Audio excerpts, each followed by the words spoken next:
এই ভিডিওতে আমরা দেখব যে কিভাবে মাইক্রোসফট অফিস এক্সেল ব্যবহার করে আমরা পার্সেন্টেজ বের করতে পারি, অর্থাৎ শতকরা বের করতে পারি। এখানে দেখো আমি 3টা সাবজেক্টের মার্ক লিখে রেখেছি। 4 জনের 3টা সাবজেক্টের মার্ক এখানে দেওয়া আছে, ম্যাথ, আইসিটি এবং বাংলা। তানি ম্যাথে 90 পেয়েছে, আইসিটিতে 88 পেয়েছে, বাংলায় 70 পেয়েছে। তাহলে 3টাতে টোটাল মিলিয়ে আমি যদি 3টাকে যোগ করি তাহলে সে টোটাল 300তে কত পেয়েছে?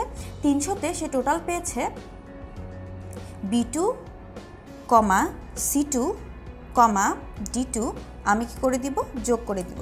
তাহলে সে 300তে টোটাল কত পেয়েছে সেটা আমরা বের করে ফেলতে পারবো। তাহলে আমরা টোটালের ফর্মুলা কি বের করেছি? দেখো 3টা সেলের মান আমি পরপর 3টা সেলের যে অ্যাড্রেসটা সেটা পরপর কমা দিয়ে আমি লিখে দিয়েছি।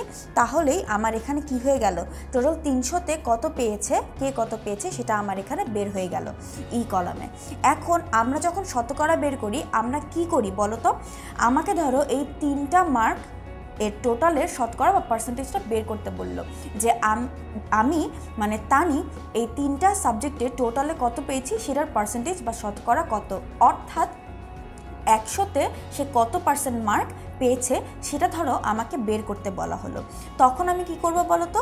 তখন আমি যেভাবে অঙ্কটা করব সেটা হচ্ছে আমি B2 যোগ C2 যোগ D2 করবো, অর্থাৎ টোটালটাকে কি করব? 300 দিয়ে ভাগ দিব এবং 100 দিয়ে এই মানটাকে গুণ দিব। তাহলে আসো সেভাবেই আমরা পার্সেন্টেজটা বের করি। ইকুয়াল টু দিয়ে কী করবো বলো তো? ব্র্যাকেট দিয়ে আমি প্রথমে ভাগের কাজটা লিখবো, অর্থাৎ টোটালটাকে E2তে আমার টোটাল ভ্যালুটা দেওয়া আছে। এই টোটাল ভ্যালুটাকে আমি কি করব বলো তো? 300 দিয়ে ভাগ দিব, কারণ আমার এখানে 3টা সাবজেক্টের মান যেহেতু আমি দিয়েছি তা আমি 300 দিয়ে ভাগ দিব এবং তারপরে সেটাকে আমি গুণ করব। কি দিয়ে গুণ করব বলো তো?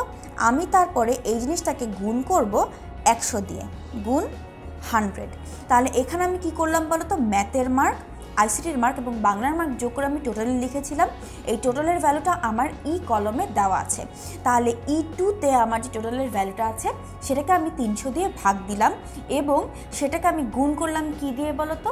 সেটাকে আমি গুণ করলাম 100 দিয়ে। আমি যদি এন্টার প্রেস করি তাহলে দেখো আমার পার্সেন্টেজটা চলে আসবে। আমি কিন্তু 300 দিয়ে ভাগ দিয়ে 100 দিয়ে গুণ নাও করতে পারি। এখানে যেহেতু 300 এবং 100 কাটাকাটি যায়, আমি একবারে E2কে যদি 3 দিয়ে ভাগ দিই তাহলেই কিন্তু আমি আমার পার্সেন্টেজের ভ্যালুটা পেয়ে যাব। তাহলে আমি যদি এইখানে এই পার্সেন্টেজের ফর্মুলাটাকে কপি করতে চাই, আমি কি করব? ক্লিক করে নিচে ড্র্যাগ করে দিব।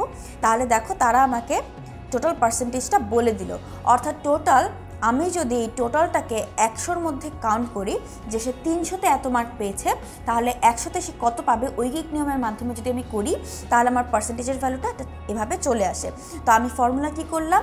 আমি টোটাল ভ্যালু বের করলাম এবং টোটালটাকে আমি যে কয়টা এন্ট্রি আমার আছে, অর্থাৎ ম্যাথের মার্ক, আইসিটির মার্ক এবং বাংলার মার্ক যেহেতু আমি যোগ করেছি তাই আমি 300 দিয়ে ভাগ দিলাম এবং ভাগ দিয়ে আমি টোটালটাকে কী করলাম? সেই জিনিসটাকে আমি 100 দিয়ে গুণ করলাম।